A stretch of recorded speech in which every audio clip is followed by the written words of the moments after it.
પહેલાં આ જુઓ, પછી આ. અમદાવાદના હાથીજણમાં ફ્લેટમાં પાર્કિંગ જેવી સામાન્ય બાબતે આતંક મચાવનાર દ્રશ્ય ગોસ્વામી અને તેની ટોળકી હવે પોલીસના સકંજામાં છે.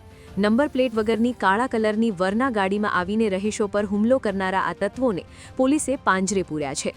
જૂની અદાવત રાખીને ફરિયાદી પર ઢીકાપાટું અને છૂટા પથ્થરો વડે હુમલો કરી જાનથી મારી નાખવાની ધમકી આપી આરોપીઓ નાસી છૂટ્યા હતા.